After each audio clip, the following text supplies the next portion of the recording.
Welcome into Apex News. My name is Kyle Thompson. I am here with my good friend, Craig Blanton. Craig, how are we doing today?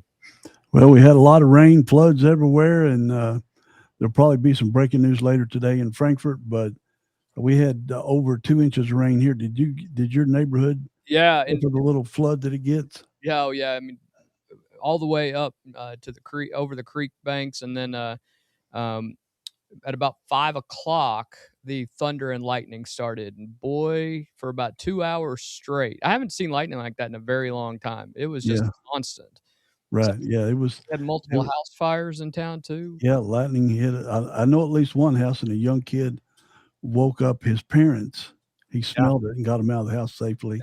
So And it was a tough storm, but nothing like what Illinois and Indiana. no, we were actually very lucky. That line of storms was from Lexington to Louisville, and very rarely do you see one that goes directly across I-64, and that's exactly what it did. But we were It's called training. Yeah, absolutely. But at the you're right. We were very lucky compared to Illinois. And I was watching Ryan Hall, y'all. Yep. And he had storm chasers out everywhere, or they were, associated with him, and saw a couple of tornadoes just completely destroy 2 homes. Yeah. And one home had people in it. It certainly was a wild night. We will keep all those folks in our prayers, and obviously you all keep your head on a swivel this time of year with this kind of weather that's coming through. So we are starting tonight with one of the most dramatic developments in the Russia-Ukraine war in years. Overnight, Ukraine launched the single largest drone attack on Moscow since the war began. Over 550 drones total. This morning, Moscow is burning. Then we have major updates on the White House terror plot, then a national fraud story that just keeps getting bigger and bigger across the country, Craig.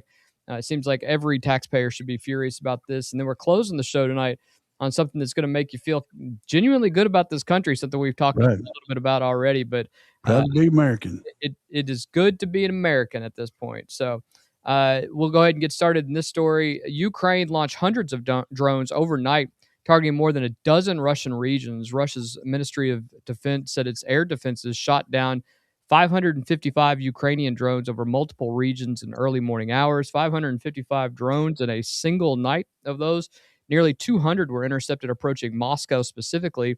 194 drones downed over the capital. Mayor Sergei Sobyanin confirmed on Telegram, but some got through. Thursday's Ukrainian strike ranked among the largest single night long-range attacks undertaken by Kyiv since the war began more than 4 years ago. State news agency TASS called it the most massive drone attack on the Moscow region in 2 years. That description is already outdated. It's the largest of the entire full-scale war.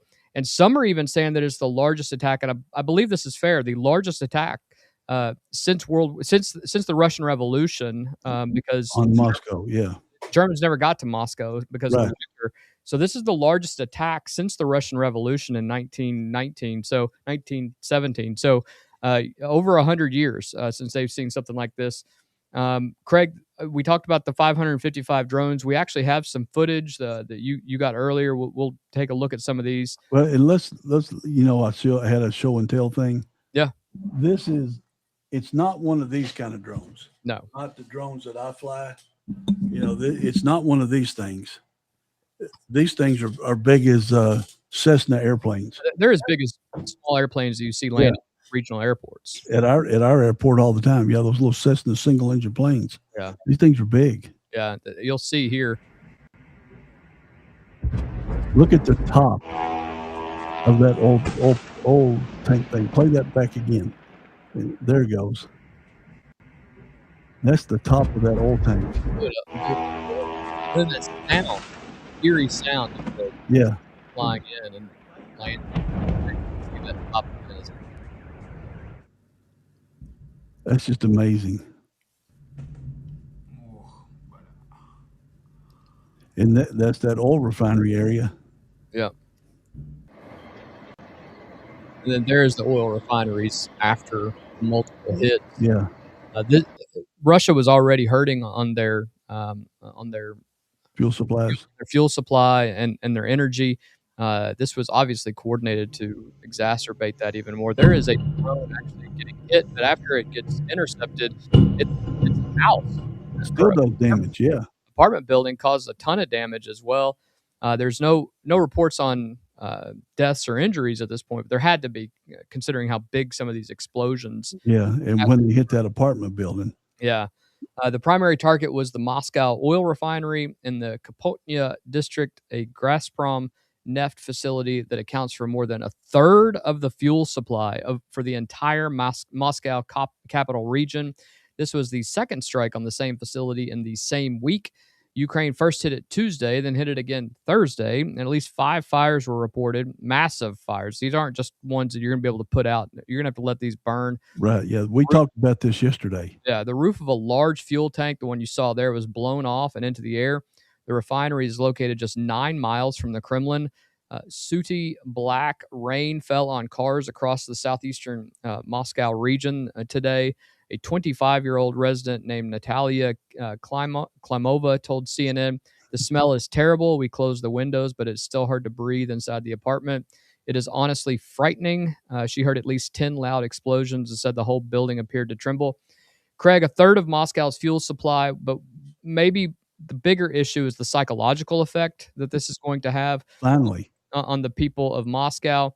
You know, they have a state-run news agency that essentially prevents people from knowing exactly, Toss. yeah, what is happening, and because of that, they believe that they were winning the war, if you will, in Ukraine, or at least doing well in the war in Ukraine for a very long time.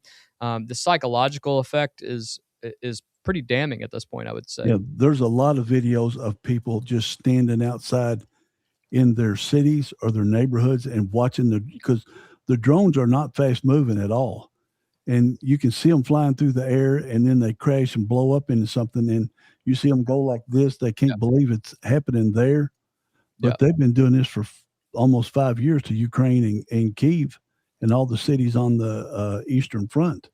It was interesting that they did this today because, or the last 2 days, because Zelensky's actually at Versailles at the G7, and it was seen with all of the world leaders. So, well, and Putin is hosting a 10-member Association of Southeast Asian nations in Kazan, Kazan, Russia. So he's in his own little G7 kind of thing, which makes it even better from a Ukraine point of view. It is. Beyond the refinery, a residential apartment building in Zhukovsky was struck and evacuated. I'm gonna kill all these names, by the way. Yeah, it was a massive hit. Yeah, drone debris hit private houses, a car, a fitness center, an industrial facility, and the Mega Balaya Dasha shopping center roof in Kotolniki. 17 people were injured across the Moscow region that they told us about, including 2 children. In Rostov Oblast, Gukova, Ukraine also struck a military fuel depot supporting Russian military logistics. 1 person was killed, 2 were hospitalized. Those are obviously preliminary numbers. All 4 major Moscow airports were hit and temporarily shut. They weren't all hit, but they were all temporarily shut down. No international or national flights were allowed. Domestic flights were allowed in Russia for the next 2 days. Major roads have been closed. The entire transportation infrastructure of the Russian capital ground to a halt on Thursday morning. And Craig, a shopping mall is on fire. Apartment buildings are evacuated. Children are among the injured in the suburbs. All 4 major Moscow airports. This is a major city. I mean, Moscow is the capital. Yeah. This is not just an attack on Russian military capacity at this point. It's daily life in Moscow, which is going to disrupt the idea of what is actually happening in that war. It kind of shifts, I would say. And listen, the calculus that is involved here is, and a lot of Europeans have said that this war can go on for a long time because there is no pushback by the people of Russia because they don't know what's happening because it hasn't hit them. This is a major attack. And they said, well, we shut down all 550. Well, that clearly didn't happen because, multiple places were hit. Yeah, because those videos came from Russian citizens inside of Russia. Yeah. They're ground level videos on TikTok and X. Yeah, and they were uploaded. A lot of them were uploaded using satellite services that they have there. So, Yeah. um, Well, Zelenskyy has said in the G7, he said, let me get this quote correct. If Ukraine is going to burn, Moscow will burn too. And yeah, he said this after meeting with Macron and Trump. And Trump said, now that Iran's over, I'm going to focus a little bit more on Ukraine and Russia. it's So yeah, what do you think that means? Does that mean that it looks like Ukraine is gaining ground on Russia? And I've said 2 or 3 times that Ukraine could take over Russia. absolutely. What Well, if I what don't if know Europe? that I don't know if I'd take it that far, but they could definitely. Oh well, I mean, you They, take the they, capital city. they've crippled Yeah, their military. If yeah, nothing else, we've seen what the paper tiger of Russia actually is at this point. right. Yeah, and that's what it is. Because think of this too: these drones. Russia supposedly got all this. We've proven in Venezuela and Iran that Russia's radar technology is not good. No, But Russia proved it themselves last night. They couldn't stop all the drones. If they can't stop them in their own country, giving that technology to other parts of the world that they're trying to support, that just really shows how weak Russia's uh, airplane technology and defense technology really is.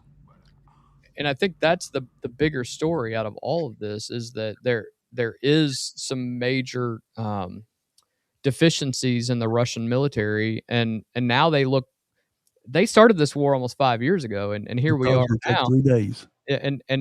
They said it would take less than 3 days. They thought they'd be Yeah, in Kyiv in 3 days, and that obviously hasn't happened. Now, if you're Putin, you have to worry that any other rogue nation could possibly join in with Ukraine as well. I don't see that happening, but you have to be scared that you once were the most powerful or second most powerful army in or military in the world, and now you can't beat a small country like Ukraine in a territorial. which is a grain farmer country. Yeah, it's all They farm. help feed the world. Yeah. Ukraine has been deliberate about explaining why this happened when it did. Earlier this week, Russia fired missiles into Kyiv for the second time in a week, killing 11 people and damaging Kyiv's landmark 1,000-year-old UNESCO-listed monastery complex. Russia denied striking the monastery.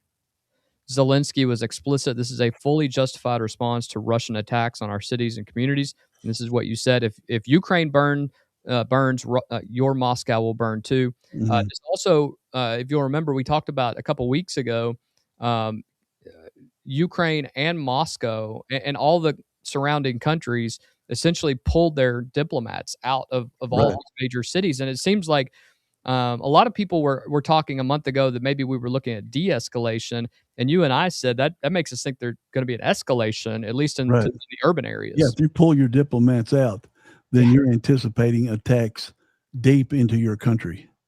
yeah.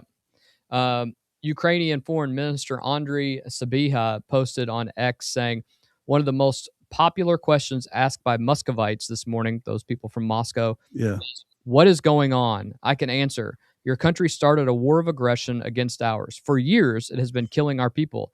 Now that you know what's going on, ask Putin when he plans to end it. That yeah, is the psychological warfare that they're willing to wage at sure, this. yeah. Well, and like you said, they have no clue what's going on the front lines. There's new updates on the losses of Russian soldiers. Now 30 to 35,000 dead a month. Uh, That's like Frankfurt plus 7,000 people die every month. every month. The volume of human loss in this is going to rival some of the biggest wars in the history of mankind. Yeah, When you're losing 430,000 people a year. God it's, ter- almighty, it's that's crazy. it's terrifying. It's the entirety of the Civil War in a It, 1 year. well, yeah, look at the thing, and it's half of Kentucky in 4 years. Yeah, it's Over 2 million people. and Ukraine's not much bigger than Kentucky. So I mean, Yeah. you Well, it's and not a big. you mentioned the fuel thing. There's another note I wrote down for the entire country of Russia. 1 in 4 gas stations are under some kind of restrictions or cannot get fuel. Not just Moscow or the surrounding areas. The entire country, all the way over to China, all the way south down to wherever, Iran and all those countries. That's amazing on where they're doing these targeted hits on their energy infrastructure. Yeah, and it's not. I don't think that's. I don't think it's going to end. I mean, they've hit the energy infrastructure. They're going to hit other infrastructure areas as well, Yeah. including bridges and tunnels. Yeah, payback's going to be a B word. It is just hours. And if Trump gets back in it, because he could see this Ukraine escalating, this could force Putin to the table. I don't Maybe know. we start giving him some more stuff. I don't know. You can force Putin to do anything. That's probably true. He's so off his rocker. Just hours before the drones hit Moscow, Zelenskyy said he held an important coordination call with President Trump and French President Macron that may, quote, bring about significant change. The call came at the close of the G7 summit in Evian, France. America is with us on Ukraine. This is very important, Macron said. Trump had encouraged Russia to agree to a deal earlier this week. With the Iran peace deal signed, Trump has signaled he would refocus, as you said, on the Russian war. The United Kingdom separately announced it would provide 150,000 drones to Ukraine by the end of the year. Oh, that's a lot. Yeah, as a part of a $752 million military support package. Although I think Keir Starmer has his hands full, especially with what came out in the last 24 hours over there. Yeah. So that things could change quickly, especially in leadership when it comes to England. And now you're going to see the Russian people after this and the other ones, and they're more. You remember early in the war, Ukraine hit a few drones and hit some tops of some buildings with some smaller drones. Right. Now these are the big dogs, and and England is going to supply 150,000. Man, they just launched 550, a small drone swarm. What if they launched 3,000 in one lick? I agree. I Is mean, the war over then? Lord have mercy. I think it could be very scary how quickly things could change. And the other aspect of this that we have to take into consideration is that Russia is running out of people. They're running out of people to put at the front lines. And again, like we said earlier in this show several weeks ago, your average lifespan is less than 72 hours on the front lines. Right. That's crazy.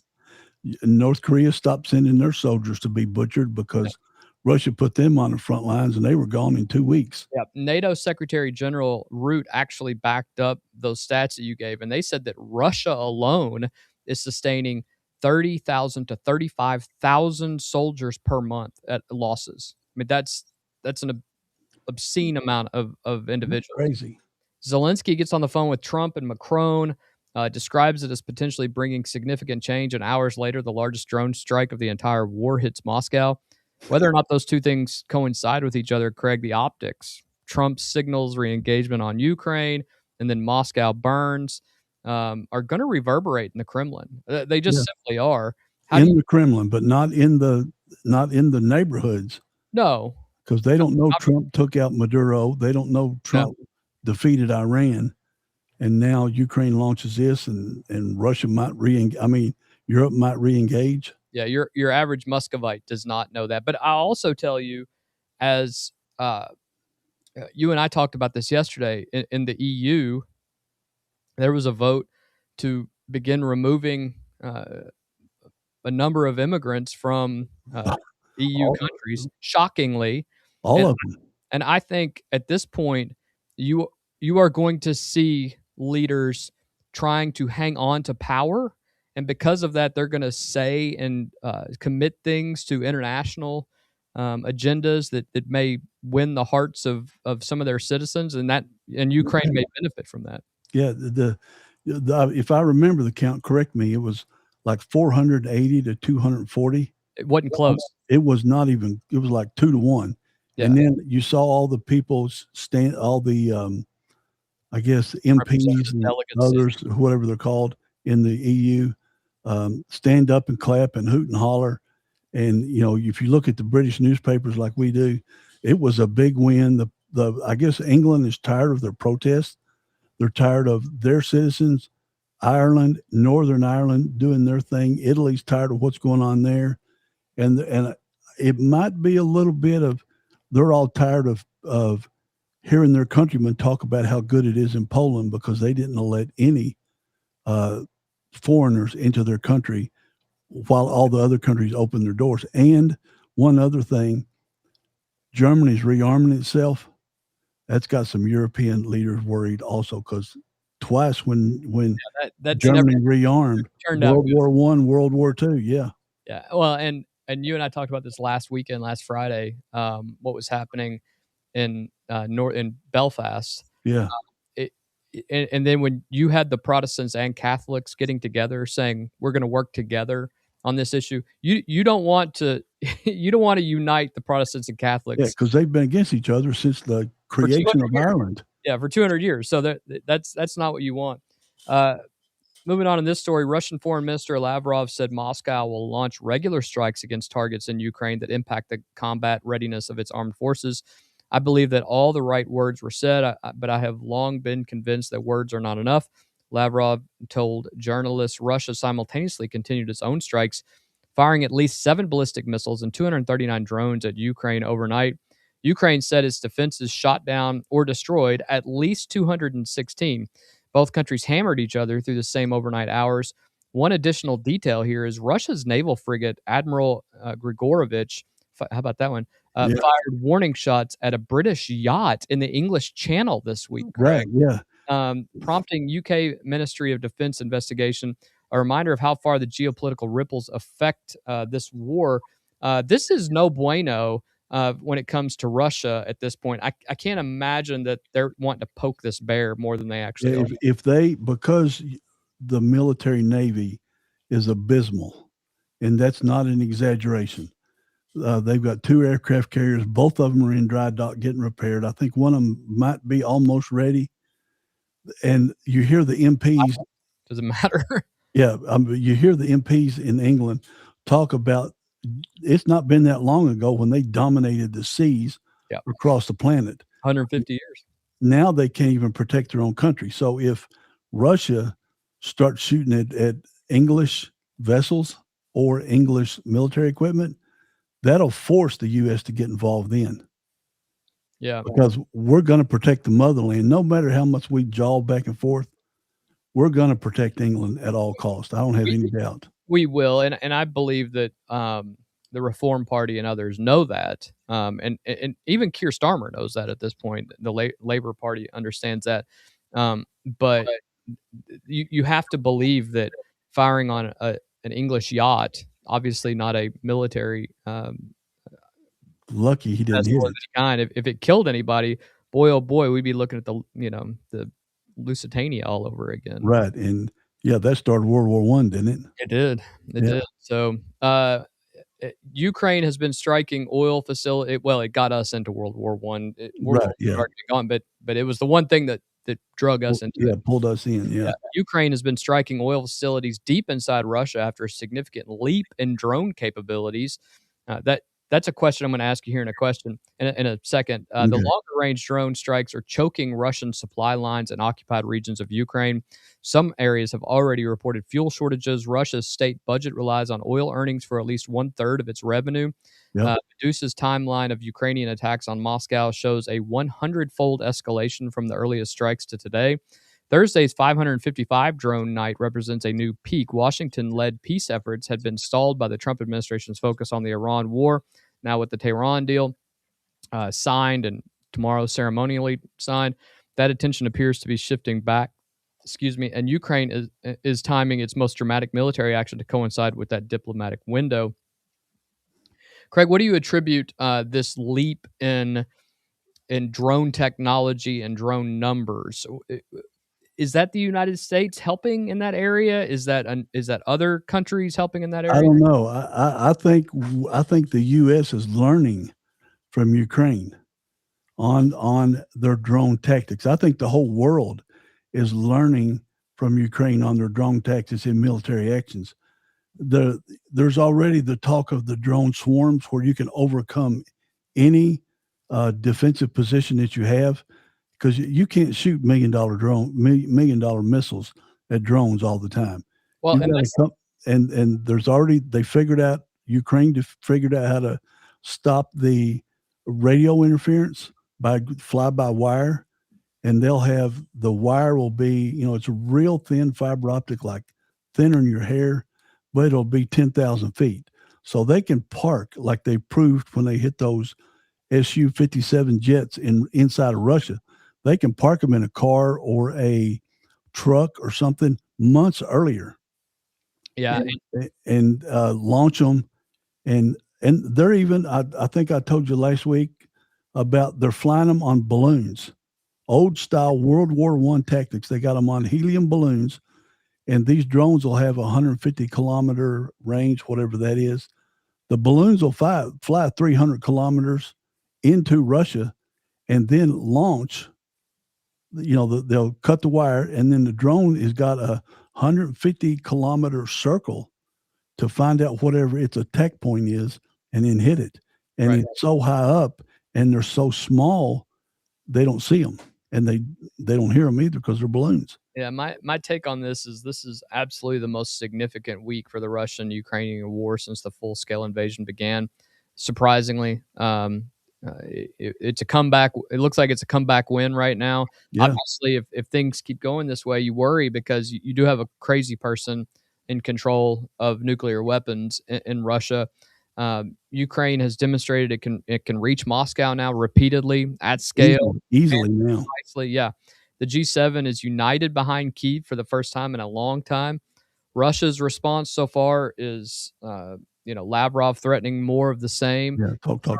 Yeah, it's not really a de-escalation posture. Whether this week changes Russia's calculus, and the question will be watching closely. But this is interesting. I mean, I don't see this de-escalating. I see this escalating until Trump through drone, escalating through drone technology. And one other thing I forgot to mention, these refineries that they're hitting, they also make aviation fuel. Yeah. So for that area around Moscow in the suburbs or whatever they call them over there, they're down about 70% in their aviation fuel. So right. It's used for civilian planes and it's used for their jets. Well, and the other aspect of this fuel shortages that they're feeling is that what we mentioned is that they have vehicles and armaments inside what was Ukrainian territory or is still Ukrainian territory. Mm-hmm. They can't get them out. Right. They're out of fuel, so they're just sitting ducks at this point. And then Ukraine will kill the soldiers, and then they'll take the tanks, and then they could sneak right back across the lines with a Russian tank and blow the crap out of other Russian tanks before anybody knows. Old Cold War stories, the Trojan horse kind of thing, except with a tank. Well, we just walked through the largest drone attack on Moscow in 4 years. Now we're going to stay in the world of domestic security and bring you a major update on the UFC Freedom 250 White House terror plot. The ringleader has been identified. He is an illegal immigrant. He is a DACA recipient. His target list included, get this, the president, the vice president, the prime minister of Israel, and Elon Musk, among others.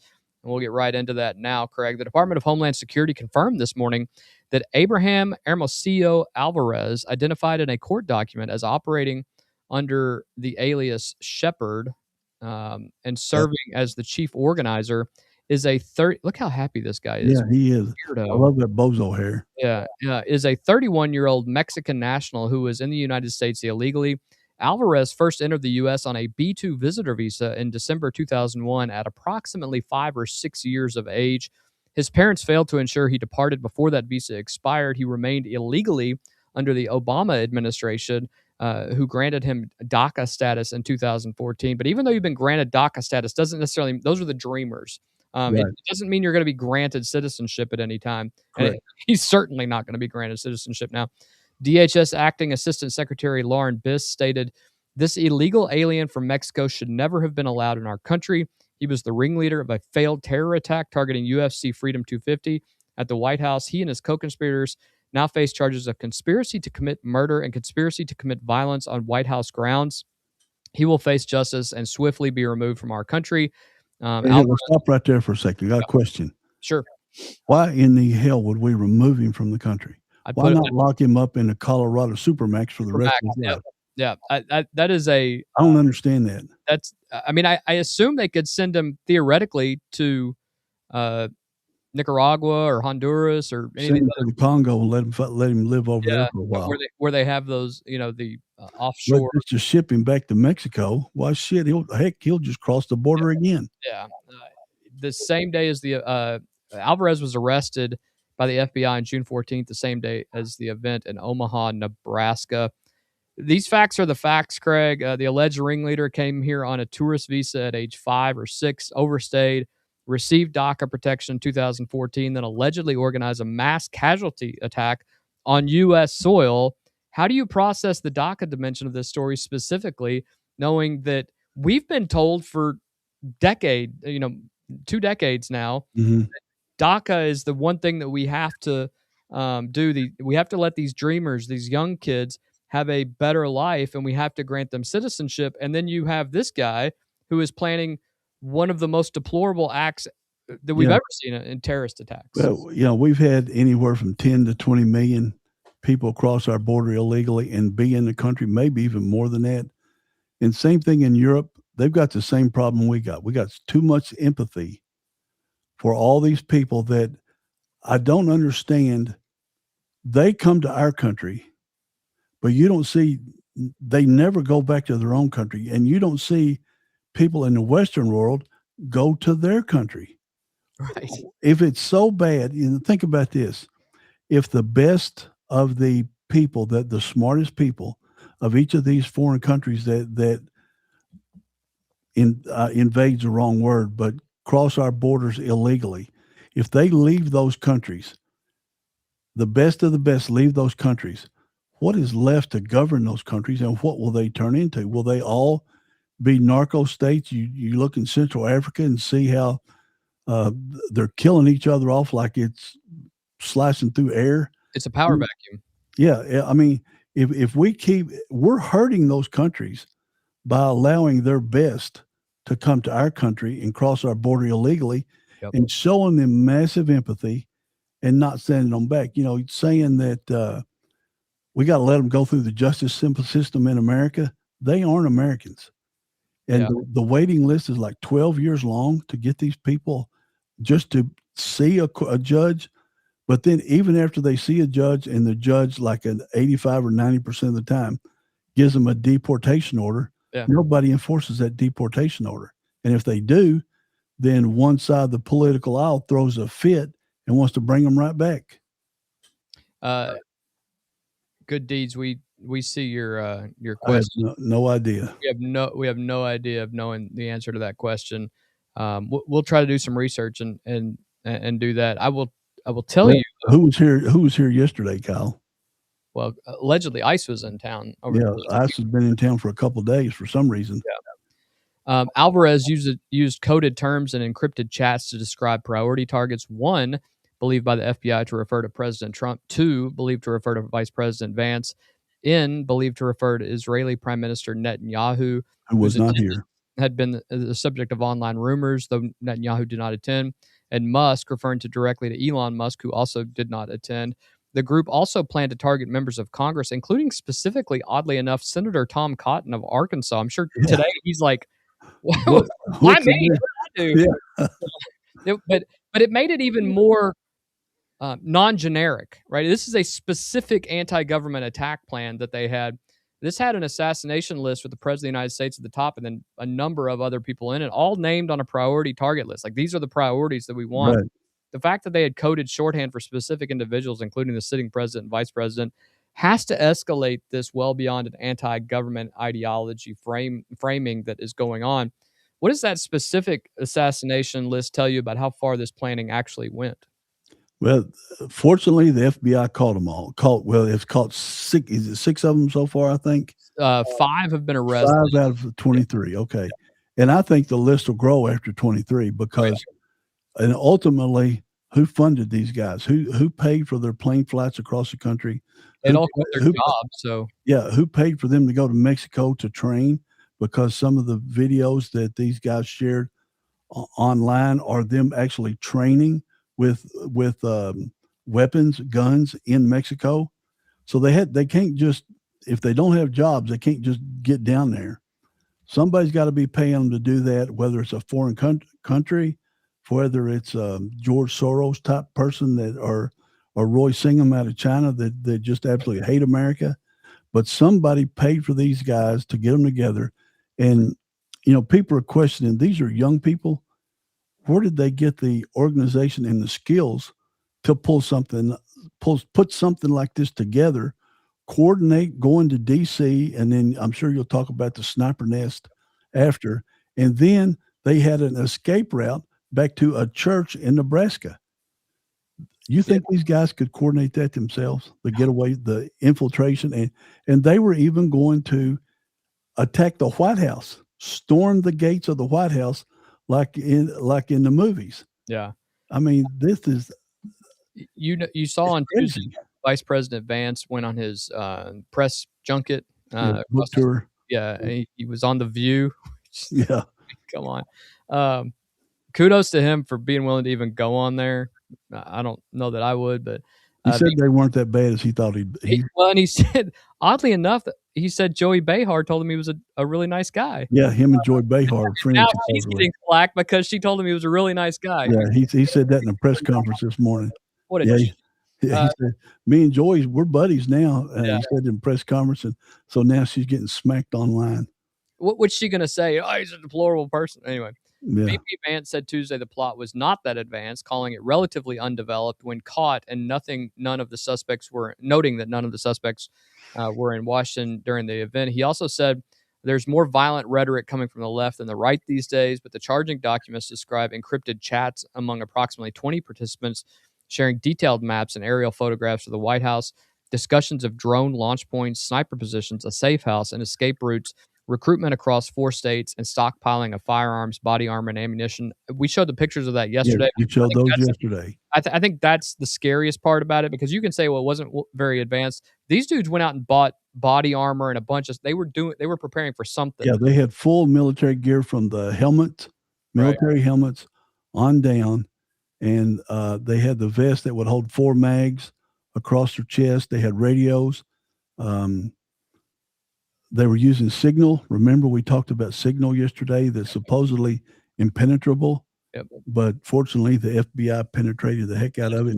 Yeah, so if you're on Signal and you think nobody's listening to you, I think this proved exactly. And they might have.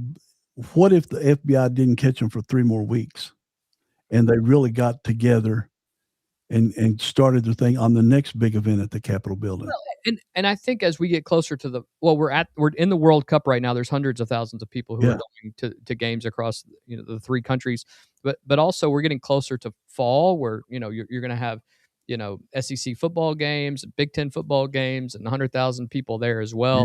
Yeah. Things that we take for granted in our safety. I mean, right after 9/11, I remember distinctly the differences in security and things like that. We congregate in this country, right. and our presidents and our vice president, they go to places as well. So it's very. Did we get wanded when we went to the state high school football championship? No, do I remember we didn't get wanded, did we? No. So anybody could have walked anything in there, right? And there was a lot of people in there, not a full stadium, but there were still thousands of people there. Yeah, and there's people there's games like that everywhere, even just semi-pro soccer and basketball and football all over the country every night. So, and that's what they'll hit first. They won't hit a Michigan or a Tennessee. No, because they want to strike fear in the hearts of all of the people in the country, and doing it at a large event, while it gets a lot of press, it's those small events that scare the bejesus out of people. Right, they understand that. Yep. Vance did say he had not been briefed in advance. The Secret Service pushed back. Deputy Director Matthew Quinn, anyone that believes that case was worked in a bubble is naive. The Secret Service led that investigation from the beginning. The other thing is court filings describe a tangled web of beliefs, anti-government sentiment, anti-Semitic grievances, fury over the Trump administration's handling of the Jeffrey Epstein files, and conspiracy theories about a powerful elite that sacrifices and consumes children. Another suspect, Cole Allen, allegedly wrote he was targeting Trump administration officials from highest ranking to lowest ranking. The Center for Strategic and International Studies found that from 1994 through 2024, more right-wing attacks than left-wing attacks occurred every year. However, through July 4th of last year specifically, there were more left-wing attacks. Now, where were the right-wing attacks? I want to know. I want to see a list Yeah. They always say there's more right-wing attacks, but Right. they never seem to make the news media. But Well, we do see Antifa hitting all these different places. They're going after all these immigration facilities all over the place. That's on the news every day. It's on YouTube damn near every night. right. But they keep saying there's more right-wing attacks. Where are they? You say it, but you never see a list of where they're happening at. Well, and they what happened is when the Trump administration came in, they redefined some terms, right? So things that would have normally been considered political violence on one side or Yeah, the other was not taken, not identified as that, and they've changed that now. So if you set the terms to meet yeah. your agenda, Well, you're never going to meet it, remember all those school attacks that went through, and right? the purple-haired people and all that stuff, yet they said they were Republicans or they were right-wingers. We know once they're and they never make the writings or their emails to each other. They They shut never that make down the quick, yeah, right? they don't make them public, and then all of a sudden, they disappear. Right. Right. But Well, they call them right-wing attacks, and I'm still waiting to see I've looked online. Where are these right-wing attacks occurring? I haven't seen any right-wingers in Seattle or in Denver or in Toledo. There you go. But I don't know where they're at, but they keep saying there's more of them. Yet we see online every day left-wing attacks at various federal facilities across the country. well, and the funny thing is like the New Jersey issues when they were Yeah, attacking they're border still patrol doing that things. every night too. Those are not or had not been defined as political violence. They were considered in violations of state law or something silly, Okay. and that's the problem. And They're wordsmithing something that's yeah, not real. to go off on a tangent a little bit, but you and I talked about this with our good friends Jeff Farmer, David Duncan, and others when we talked about when you talk about identifying drug overdoses, Yeah, right? Nobody wants to identify the fact that we have a drug overdose epidemic in the United States. So everybody they they would define or identify a death as cardiac arrest when yeah. they have a needle in their arm. You know, Well, it just doesn't make I'll sense. give you a real-world example. When your brother-in-law was sheriff, Yep. when Pat Melton was sheriff, and they started arresting all these drug dealers across Franklin County. The elected leaders approached Sheriff Melton Yes, they did. and said, "Man, you've got to stop. You're putting Yep. a black eye on our county." Yeah. So I said, "Well, what the?" Because it was me, the chief deputy, and Pat in this thing, and I said, "Well, what do you want them guys to stop arresting the drug dealers?" I wanted to, and Pat shut me up then. He said, Yeah. "Man, you ain't even supposed to talk." But I wanted to say, do you want our children to keep overdosing on drugs that these guys supply because of some false sense of security you want to put out there? And that's exactly what's going on here. I Yeah. mean, I'll never forget that. Yeah. When they said stop, they didn't say stop arresting, but they were intimating Yeah. to quit making so many arrests and quit making them so public. Well, I had a former police chief tell me, and we'll get back on topic here in a second, but I Yeah, had a former police chief tell me we don't have a drug problem in Frankfurt. bullcrap. And that was in a public meeting. I couldn't believe he said it to me. Yeah, But he said, "Well, look at the FBI numbers." Well, if I'm categorizing everything and I have an agenda, then it doesn't mean a hill of beans what you're telling me. I yeah, know of 10 people that have died in the last 2 weeks or whatever. And the same goes for here. If you're calling something right-wing violence because it meets your definition, but you refuse to acknowledge left-wing violence that meets the exact same definition, just in a different name, then you're doing a disservice. And I think that's exactly what's happening here. There is no left wing violence in a lot of the popular media's attention, and in their opinion, they genuinely don't believe there is left wing violence, but yet it's left wing cities that has all these violent right. activities in it. So it doesn't make any Well, sense. and there's a term in the law enforcement world called cook the books. Yep. And some police chiefs have been fired recently Washington D.C. for cooking the books, meaning if there's 400 car thefts or carjackings, and you say, well, 312 of them were car thefts, Right. and that leaves 88 carjackings. And the year before, you listed 400 carjackings. Well, you're doing a great job. Right. There's been movies about that, about cooking the books. Chicago's been accused of it. Minneapolis has certainly been accused of it. Los Angeles county and city have been accused of it. So I don't even know when you're the one reporting the stats. Yeah. You can report anything you If you have want. an agenda, right? If you have an agenda, You can report anything you want, and FBI is only going to take what you get, because I know what they're talking about. Right. The FBI numbers are only what's going to be supplied by them. They're not actually 100%. going out and digging through your arrest records or anything. 100%. Well, we just covered someone who allegedly exploited the systems meant to protect us. Our next story is also about exploitation of a system meant to protect people. The Medicaid program, once again, is highlighted here, Craig, designed to provide health care to the most vulnerable. Oh, there's another one besides this one. Yeah. That came out. The Medicaid program designed to provide health care to the most vulnerable Americans, because today a brand new $38 million fraud bust out of Brooklyn shows that adult daycares have become one of the most abused corners of the American healthcare system, a whole other aspect that we haven't talked about yet. And it's not an isolated problem. It is a national one. Federal prosecutors in Brooklyn today unsealed charges against multiple Pakistani community leaders, including individuals who had cultivated close ties with Democratic politicians, alleging they ran a $38 million Medicaid fraud scheme through a network of social adult daycare centers in Brooklyn. The scheme's playbook was pretty simple: bill Medicaid for adult daycare services never actually provided. Boy, you've heard that before, haven't we? Oh, but there's a kicker to this. Yeah, pay illegal kickbacks and bribes to Medicaid recipients to enroll in their centers, and launder the proceeds through layered business structures.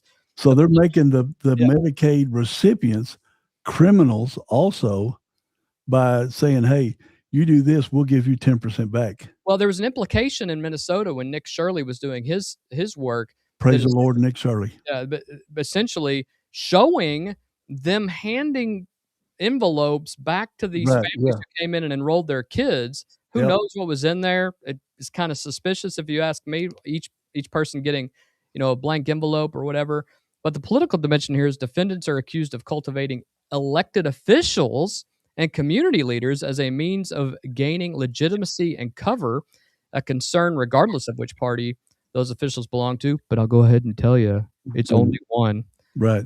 These are not sophisticated financial crime. These are not sophisticated financial crimes only experts can understand. Set up an adult daycare, pay elderly Medicaid recipients cash bribes to enroll, bill Medicaid for the services you never provide, use the proceeds to pay more bribes.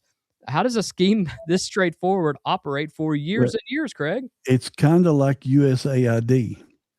They were given billions of dollars. One party threw a fit because they wanted to give them billions of dollars, but somehow those USAID groups, the NGOs, somehow funneled that money back in political donations back to the same candidates or to their national groups. So now that USAID has folded, a lot of the donations to that particular party are not coming back in, so they're hurting financially. But what I found when I read this today, I found it so funny. They're going to Medicaid people, Medicaid recipients, having them sign their name like they're really going to these places. Then they say, if you sign it, we'll give you back X amount of dollars for signing your name. Right. So they probably pay them right on the spot. 100%. So they can steal their money. So they're not stealing their money.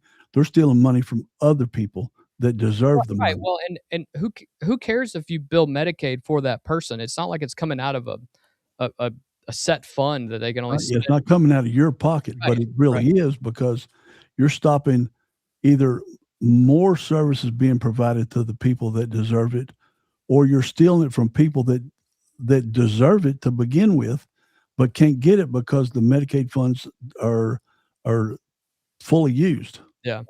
But there's another. You got more on this one? Because another one came out today. I'll ask you about that one in a second, but Okay. I'll tell you what I have on these. But Today's $38 million bust is the third major adult daycare Medicaid fraud prosecution in the New York metro area since January 2026. Manal Wasef and Elaine Antawa, both 46, pleaded guilty to conspiracy to commit healthcare fraud and a $68 million scheme at a Brooklyn adult daycare and a home healthcare company. That's $100 million bucks. $100 million bucks right there. Between 2017 and 20, and people complain we don't have cheaper healthcare. Right. This is why. This is why. This is exactly why. Yeah. Between 2017 and 2024, they paid illegal kickbacks to Medicaid recipients for services billed but never provided, laundering proceeds through multiple business entities. Each face up to 10 years in prison. That's it. 10 years in prison for, and they'll be out in 2.5. February 2026, a Queens man, In-Woo Kim, known as Tony Kim, 42, and Daniel Lee, also known as Daniel Yang, 56, were charged with a $120 million Medicare and Medicaid fraud scheme running from 2016 to 2026, a full decade. All in Brooklyn? All outside of Brooklyn, yeah, in or around Brooklyn. Cash bribes and supermarket. Who's the rep? That would be AOC. I think it's AOC, yeah. They paid him cash bribes and supermarket gift cards to elderly recipients to enroll in adult daycares and to fill prescriptions at Kim's pharmacy. That's the other side of it. He actually owned a pharmacy. Sounds like pill mill stuff. 3 cases, 1 city, less than 6 months. Total right now is over $226 million in alleged theft in just Brooklyn. Just Brooklyn. So you said there was another one today that came? Yeah, Boston. It came out today, so I'll just read it. Sure. Said in June 2026, the Department of Justice charged 15 people, 11 illegal aliens, 4 U.S. citizens in a crackdown to benefit fraud in Massachusetts. They're accused of defrauding taxpayers over $1.4 million in public benefits, including Mass Health, which is like Calicade, whatever they call it in California. This is the multiple times this Mass Health has been hit. Took SNAP, Social Security, and HUD programs. One guy's charged with $546,000 in total benefit fraud and $175,182 in Mass Health fraud. And there's 2 doctors for this goes back to the pill mill crap. There's 2 doctors illegally prescribing controlled substances and filing false Medicaid claims. It's in the FBI's all over this stuff. And there's another one further down, 11.95 million to 4.1 million, 1.3 million, and flagged over 1,000 potential high earner cases in the personal care attendant program, where providers may have failed to disclose income while receiving other public benefits. It is. I'm gonna say, praise the Lord, Nick Shirley hit the Leering Center and other places in Minnesota. This is billions. You know, Minnesota's big. California supposedly dwarfed Minnesota. Now we've seen it in Columbus. We've seen it in Cincinnati. We've seen it in Brooklyn. We've seen it in Boston. We've seen it in Kentucky, $1 billion. Oh, yeah. Our auditor found $1 billion. So this is multiple billions of dollars. And like you said, no wonder these costs are high. And Good Deeds says, burns me up while cost of living adjustment can't keep up with cost of Medicare increases. That's the truth. Yeah. Here's why. Yeah. I mean, imagine if you had an extra couple $1 trillion, right, hadn't been fleeced from the system. And I don't know why people aren't just mad as hell about this. Yeah. I mean, why people want to make it a party thing. I've never understood that. Right. If somebody gets robbed, I don't care if the person who if the person who finds out that they were robbed was Republican or Democrat. Just get the person who stole, right, put them in jail forever, and then put controls in place that stops this from ever happening again. Good Lord! Well, imagine a socialist healthcare system like if they want to hire. Yeah, if they want to hire some government jobs, hire some government jobs and let these people loose. Hire some auditors. Yeah, hire a bunch more auditors and let these people loose, because whatever their annual salary and benefits is, it will more than cover what they find across the country off of what 22-year-old, now 23-year-old Nick Shirley brought out in a YouTube video. Yeah. Going on what you just said here, what's happening in New York is not unique to New York. In March 2026, the House Energy and Commerce Committee launched, why is it the House Anyway, launched an Commerce fraud, investigation into alleged Medicaid fraud in 10 states, sending letters to governors and state health agency leaders demanding records.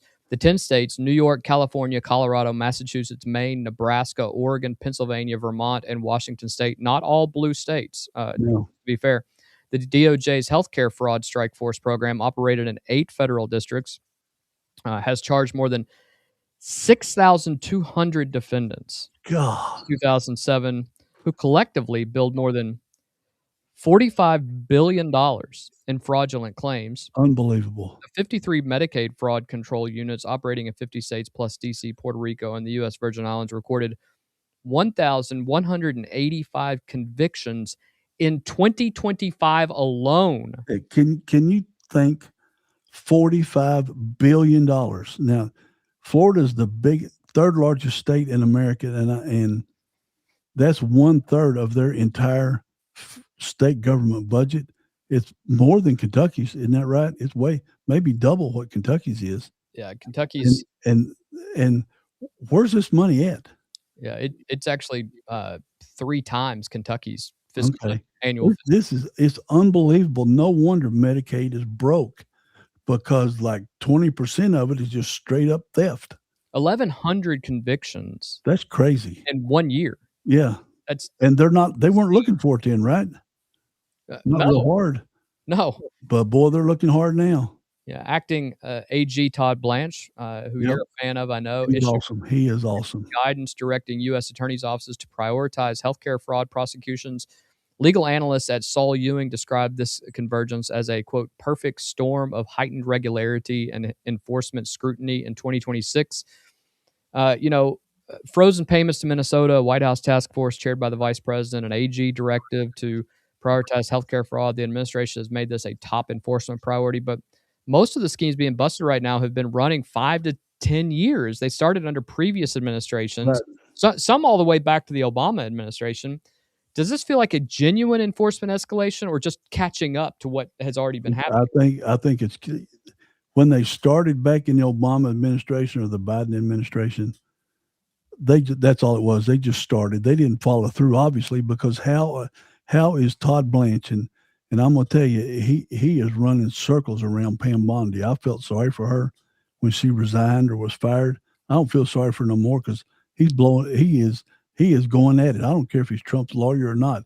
This guy is finding stuff all over the country. Let's again go on a divergent here. I don't know if you've seen any of the Dan Bongino stuff lately, but it's clear that Dan Bongino was not a fan of Pam Bondi. Correct. That's why he left, isn't it? It 100%. And he has recently done an interview and said, came out and said exactly. And he was upset about the Epstein things, but it wasn't just because of the Epstein things. It was because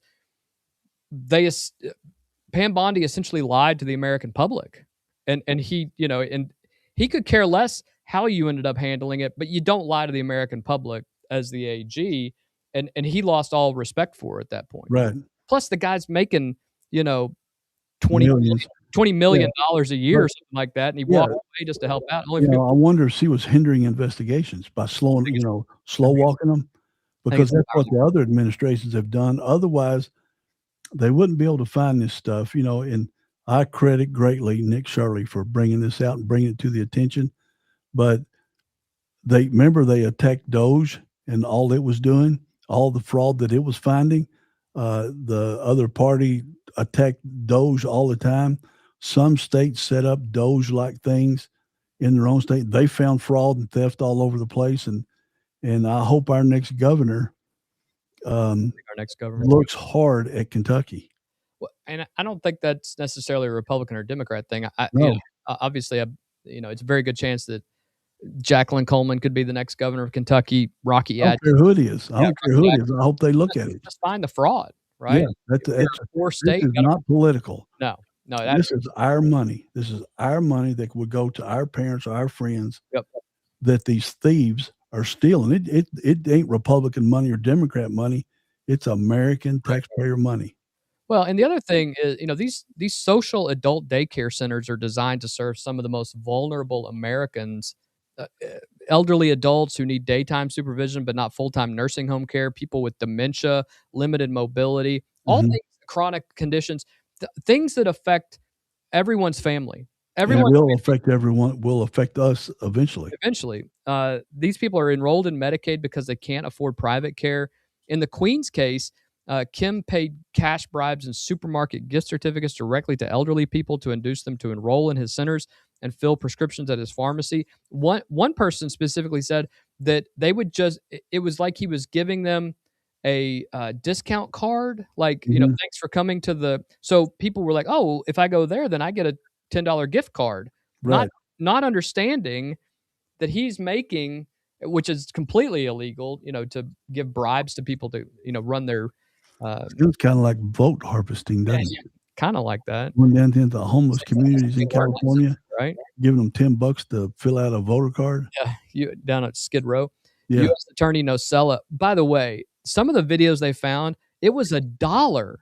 They gave right, somebody $1 to to fill fill out. out a voter form, yeah, but That's the well, another day, but yeah, U.S. Attorney Nocella said the defendants charged today allegedly stole 120 million from federal healthcare programs by luring the elderly. Think about how many people that had to include yeah, their businesses with illegal cash payments.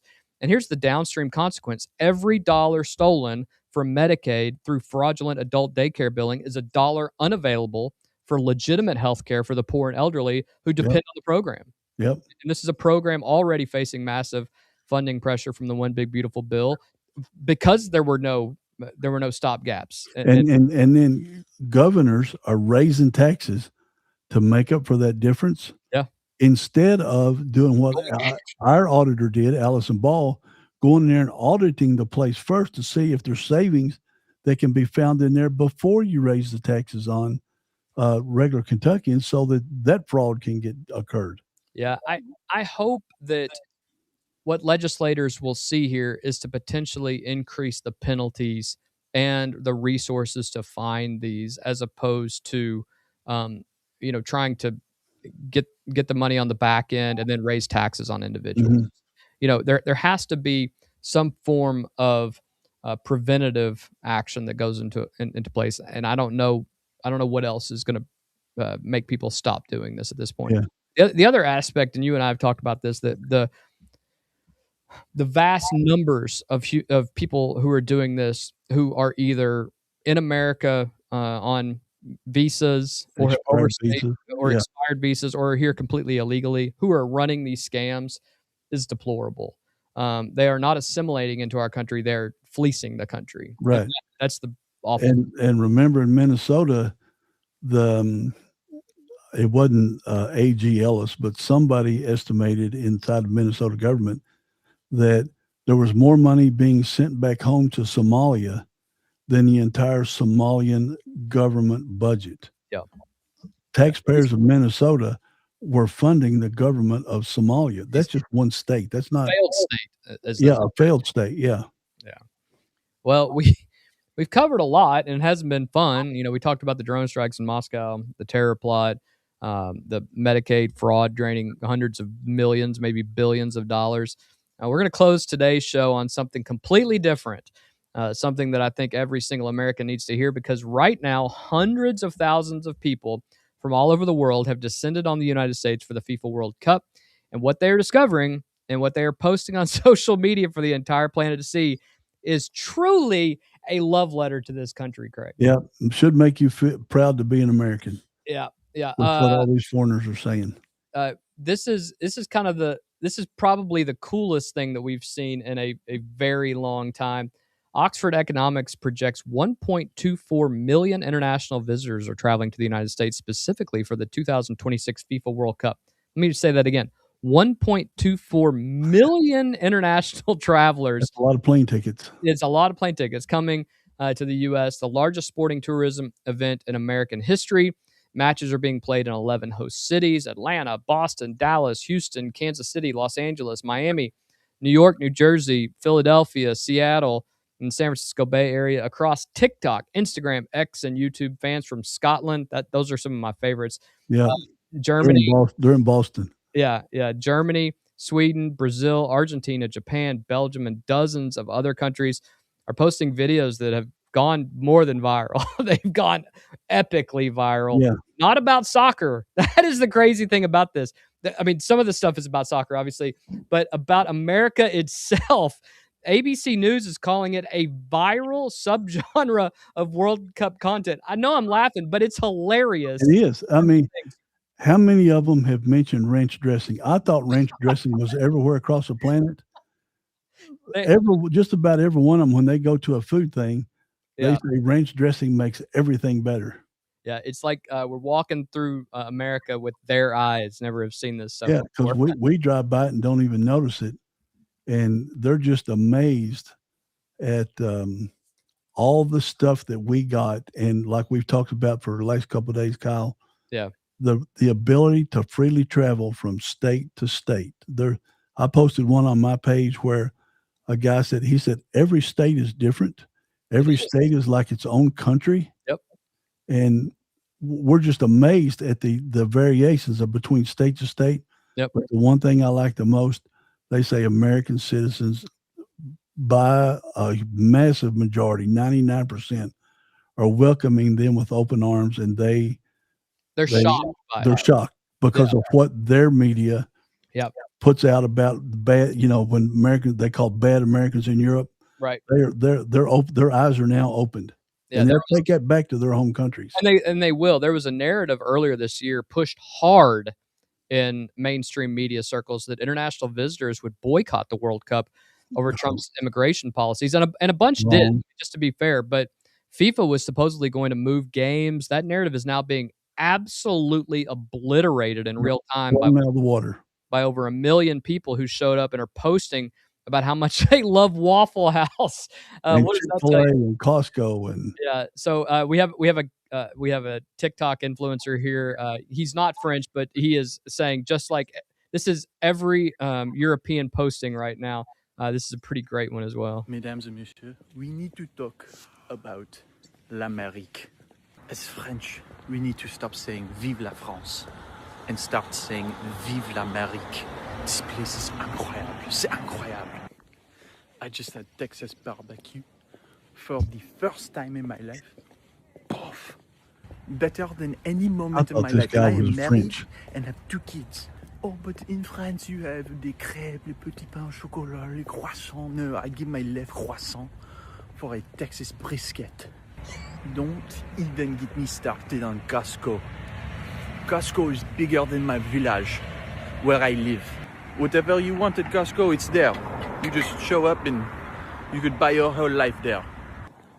We need to start a revolution just to get Costco in France.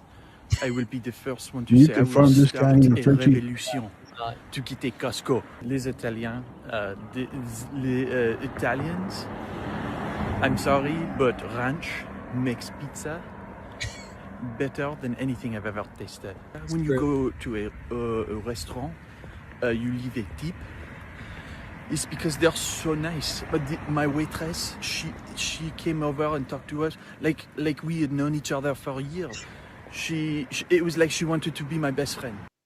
It's important. It's funny that they say that, because a lot of folks who are online are saying, they didn't know, because they don't tip in other countries, right? They don't tip in Europe, yeah. But when they come over here, the tipping concerned them. But the people are so nice to them.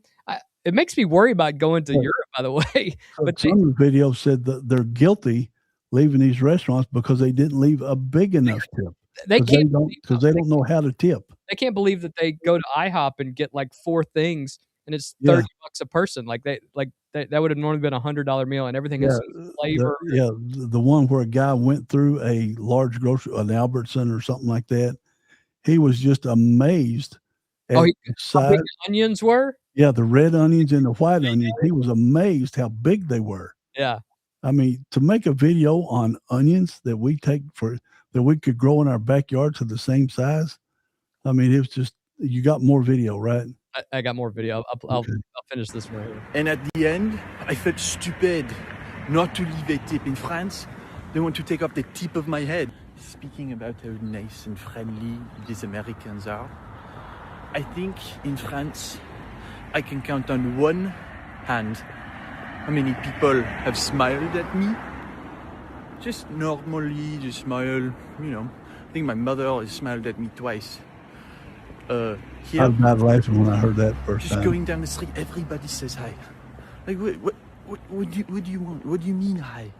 What do you mean bonjour? Oh, hi. This is a normal road in America, This is a funny one here. and this is bigger than the Champs-Élysées. Bigger than the Champs. This car right here is Listen. called a Waymo. Waymo? C'est ça? Yeah, Waymo. And for the longest time, I wondered why it was called a Waymo. It is because America has way more than the rest of the world. I thought that was funny. So I just swore he had me fooled. Oh yeah, well, When I sent it to you, he had me fooled. the other big name that everybody's talking about is Freddie from Germany. Freddie from Germany, yeah. His handle on TikTok and Twitter is Freddie LA7. Freddie LA7. Yeah. He is a German soccer fan with more than 500,000 followers now on X. You know how many he had when he come to America? I don't. Less than 30,000. Less than 30,000. Yeah, now he's got 500. All Americans following him. Yeah. He's been documenting his road trip across the American South with the infectious enthusiasm of someone who has discovered an entirely new planet. He's actually said that. Transportation Secretary Sean Duffy was among the people who shared Freddie's post. Freddie raved about how green Georgia is, writing, "It's crazy." He posted a picture of a Taco Bell meal and declared the chain the Holy Land. He visited Stranger Things filming locations. He made a pilgrimage to the Martin Luther King Jr. National Historic Park. He raved about his experience at Walmart multiple times. He's been to Walmart. And then he went to a Waffle House around 1 a.m. And he said, just had our first Waffle House experience at 1 a.m. With photos and everything. And the funny thing about it was he said it was very good and normal. And everybody who saw it was like, you didn't go to the right Waffle House then, because it should have at least been one fight in there. But and a bunch of drunks. Elsa Thora, a 24-year-old Swedish citizen, has gone viral on X for her posts about visiting the U.S. for the World Cup. While traveling through Indiana, she spotted a yellow school bus rolling down the street. Oh, yeah, they're enamored with something so ordinary that most Americans it doesn't even register with us. And she immediately screamed with excitement. "I feel like I'm in a movie," she wrote on X, sharing photos of Buffalo. They didn't think they were real. Yeah. They didn't think the yellow school buses are real. Hostess Twinkies are a big deal of them. She picked up at a local market. Elsa said she intentionally chose not to post about U.S. politics, saying political tensions haven't affected her travel at all. She's not been paid for her post. She spent months saving her own money to fund the trip. "I'm just here for a good time." A yellow school bus and Twinkies. Do you have her video? I don't have it downloaded. I posted it on my Facebook page. She screamed at a school bus. And by the way, if you find any of this entertaining, you can find our stuff on social media. Craig Blanton on Facebook. He's got his stuff as well. She screamed at the school bus. It was pretty great. And then perhaps one of the craziest videos that I've seen are the Scots. The Scots have invaded Boston. They went to a Boston Red Sox game the other night after their first round game and essentially took over Fenway Park and all of downtown. In fact, a buddy of mine that lives up in that area said they have damn near drunk us out of beer. We are out of beer in a lot of locations. Boston bars want to keep the Tartan army in Boston. Yeah. They don't want them to go back to Ireland. We'll go ahead and play this video. Like, everyone in Boston wants all of the Scottish fans to stay because they've just brought so much life to the city that there you we go. haven't really seen in a minute.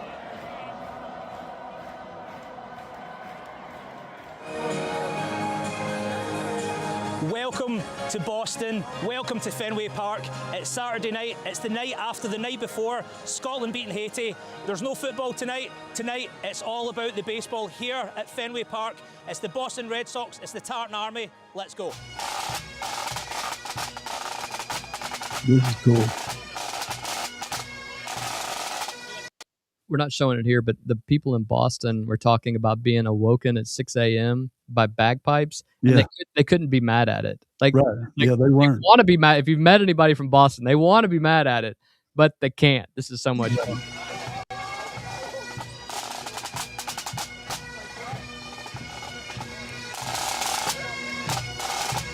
Boston's a bagpipe city too. You know, the police.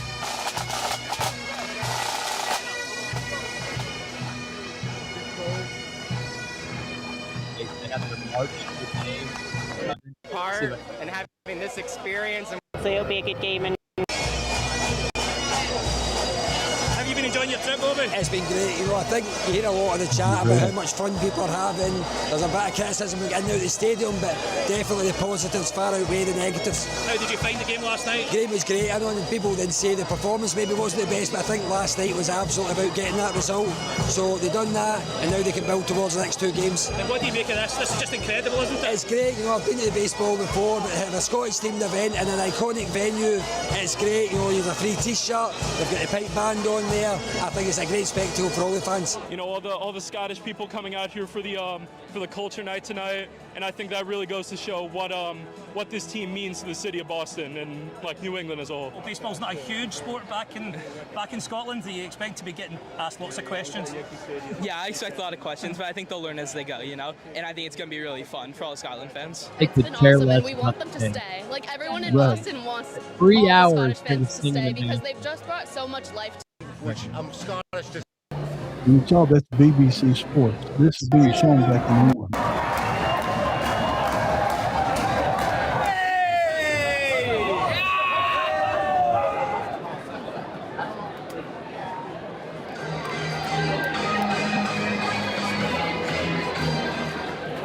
So the game's just started. I think the Red Sox are already losing. It's been so loud in here. The Tartan Army have been singing. I've heard the John McGinn song at least 3 times, but it's roasting. Time for a beer, I think. They're not used to the heat. Cheers. Here we go.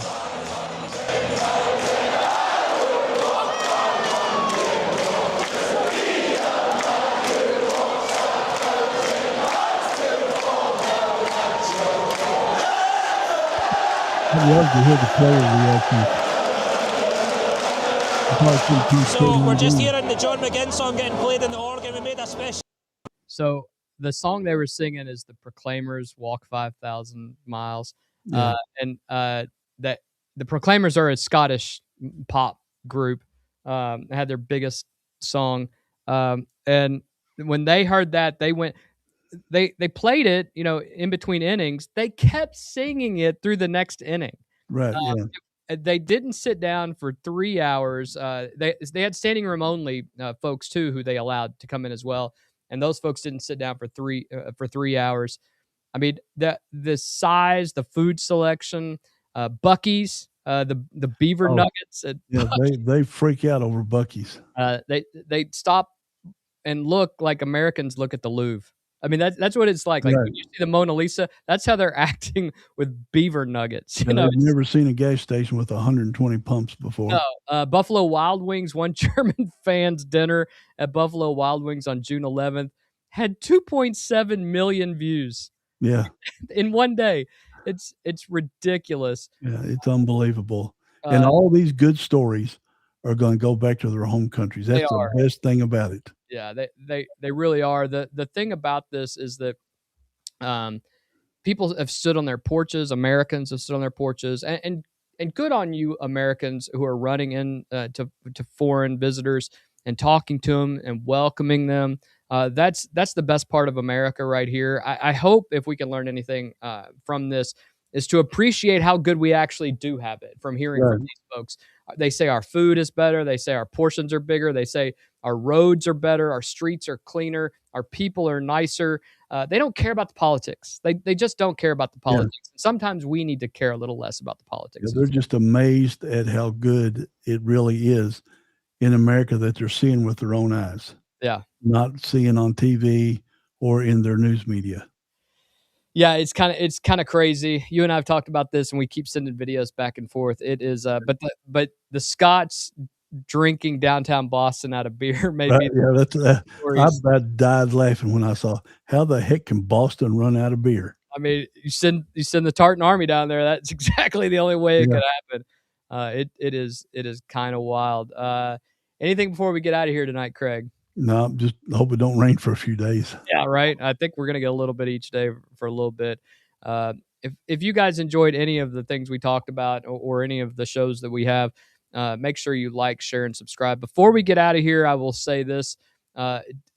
Last night, we talked about in Kentucky sports, we talked about the the opportunity of getting, a great um, uh, Serbian European player. Kusturica, Nikola Kusturica, and we were talking about the crystal ball from Travis Branham. He removed the crystal ball after we had actually shot the video. Right. And when that happened, we had a bunch of people message us and say, "Hey, he's removed his crystal ball." Don't read too much into that. When he pulled that, it was like 1 a.m. in Serbia, so he was asleep. Nothing changed other than Branham didn't feel like it was necessarily a lock, but it doesn't mean Kentucky's not still. Yeah, he thought Michigan was coming into play a little bit. And I still think Kentucky, and I still will hold to what we said. I still feel pretty great about our chances with Kusturica and with Jamal Crawford, to be honest with you. And just to let you guys know, he actually withdrew his crystal ball prediction on Momcilovic just a couple hours before he signed. So don't freak out about it. Don't, things are still good. We're going to have more money than anybody else to be able to offer to him. So and they had media day today. They did. Yep. And they're posting the videos now. So we'll have some of those tomorrow.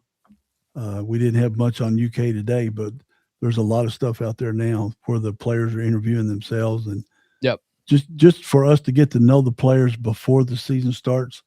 I think we'll share some of those videos tomorrow, right, Kyle? Well, I think we will probably be on at 4 p.m. tomorrow, at the end of the weekend, and we'll try to focus heavily on UK sports, unless there's big news that comes out that folks are going to want to know about. If you enjoy any of this, make sure you like, share, and subscribe. Hit that notification bell either on this on our particular channel or the playlist at large, and it'll notify you before we go live. That's the most important thing that you can do. That really helps us out, and so other people can see our videos. But it also lets us get to know you guys as well. We can't thank you guys enough for joining us every single day.